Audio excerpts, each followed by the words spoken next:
Wengi wanaona content bora lakini hawajui changamoto zilizopo kwenye behind the scene. Mimi kama director nitashare na wewe maandalizi ya jumla ya content bora.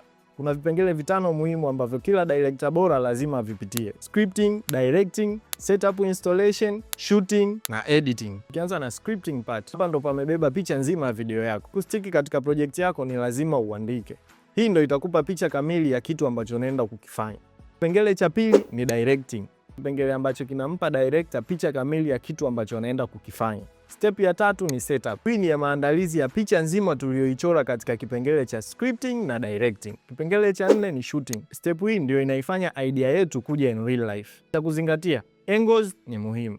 Angles ndo zitafanya shooting yako ionekane pro au beginner. Kipengele cha mwisho ni editing. Hapa ndo kwenye picha nzima ya script yako. Kipengele hichi ndo kitabadilisha idea yako iwe bora au la. Comment chini ungependa tuanze kujifunza kipengele kipi. Always peace.